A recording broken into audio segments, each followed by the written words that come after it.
Hey everyone, and welcome back to Sweet Pea Farm NY.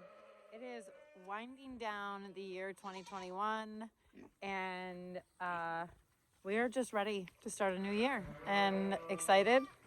We have lots of great things to look forward to. Lambing is the first of them, and so yeah, let's go check out the sheep. So everybody's just kind of looking at me because it's kind of close to dinner time. So they're like, "Are you gonna feed us, food lady, or what?" But they're all pretty large and in charge, getting ready to have their babies. Dipper that just turned around to look at me, she's going to be one of the first ones, as well as Fart Knocker, who's kind of wild, and she's way in the back there.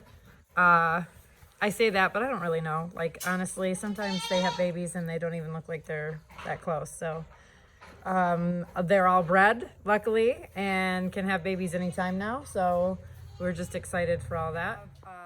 Unfortunate situation on Christmas Eve. I noticed that Eloise was acting off and she didn't come to eat her dinner. I'd gone out to feed dinner early on Christmas Eve because we were going to church and then to have dinner at my mom's house. We're Polish, so we do this Valia thing where it's a whole like fish dinner. We have pierogies, and it's a tradition in our family. So I was doing evening chores early, and thankfully I was doing them quite early, like before I got ready for church, because I found Eloise off. I took her temperature and her temperature was fine, but she had a foul odor coming from her, and that's not good. So I gloved up and went in, and sure enough, she had a lamb coming. The lamb was not alive any longer. Hadn't been alive for a while. Was one of the most gruesome pulls I've ever had to do. I'll spare you the details, but so got that lamb pulled, and then of course when it's that bad, there's never just one, there was two. So pulled the twin and got her medicated, gave her some pain meds, of course, some anti-inflammatories and some antibiotics, most importantly. And so she lost those babies. I'm not sure what happened. Unfortunately, this was Eloise's third attempt at having lambs that was unsuccessful. She had lambed on Thanksgiving a couple years ago when I was in Phoenix, and my mom was in charge, and we had to call the vet out on Thanksgiving Day. And both those lambs were premature and didn't make it. Last year, she lambed out a lamb that was not alive, and this year this happened. So something with Eloise is not supposed to have children. So that was our last attempt, and we won't put her through that anymore, which is a bummer because we love Eloise. She's out of Bertha and Angus, and they're two beautiful sheep, but just not meant to be. So we have lots of other sheep, and we will be excited to have babies from them. I have another final attempter in here. Little tiff.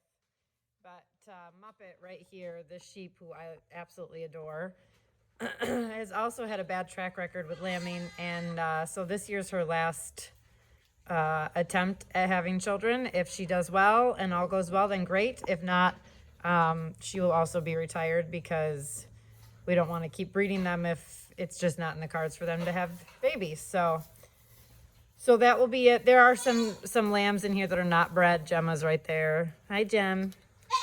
Gemma's not bred. She's too young. Gina's over here. She's not bred. She's too young. But there's 5 lambs in here. Dipper's daughter is right there. She's not bred. But most of the mature ewes, there's 20 in here that are bred. So they could lamb anytime from now to the end of March. We're hoping sooner than later. And we'll see. We aim for January 1st babies, so I'm okay if they all hold off until then. Everything else is going fairly well. The pigs are in their little winter homes, which just means they're not moving around on pasture like they would in the spring and summer. But they're enjoying the treats that I just brought them, and they're doing great. The 2 in the back were bred fairly early on. Hopefully those took.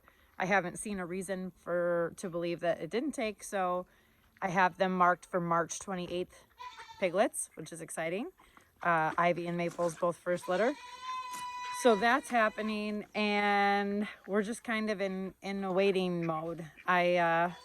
We've had warm-ish weather for upstate New York in December, It's been about 40 degrees, so I get to spend a lot of time outside. I've got lots of gear on and it's very comfortable. I have had a cold, which is why I'm squeaky and haven't done any videos lately. I do, I post TikToks and Instagram reels quite a bit, but I'm not in them. There were a couple days where I couldn't even talk. So not a biggie, just a cold. It just doesn't happen that often for me. So yeah, they're enjoying the weather too. It's just kind of foggy here today. You can barely see the farm stand, but just fog. So we'll go with it.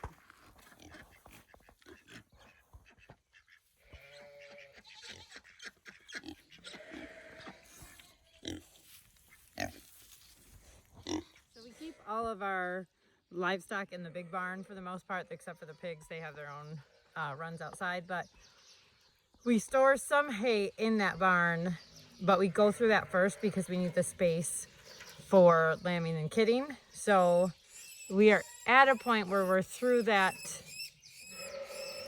I don't know what that bird is doing. I don't see a bird, but I hear it. We're through all of that hay, so now we have to move hay from the small barn. So our mode of transportation for hay in the winter months is our ice fishing sled that we just pull hay on. Also children sometimes with piglets, you never know. But this works. We can move about 6 bales over. I could use my truck, but this is just quicker. So I just pull it. It's a little easier when there's more snow on the driveway, which right now there's not really any. There's not hardly any snow. But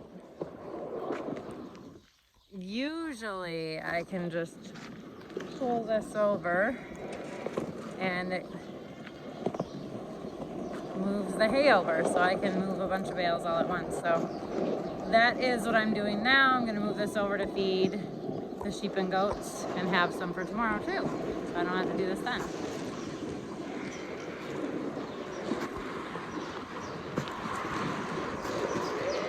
Personally, I'm not a huge fan of like New Year's resolutions or anything like that. I do, however, like to plan and dream and set goals for the coming seasons, and that including the new year. So I'm working towards organizing my social media posts and things like that, video ideas, etc., and having a plan going forward so it's not so intimidating trying to come up with ideas on the spot or last minute. I'll just have notes of what I'm working on and what I'm doing.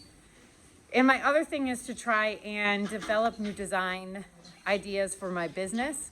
We're doing subscription boxes for the felting now this year so that you can get like a surprise felted item each month.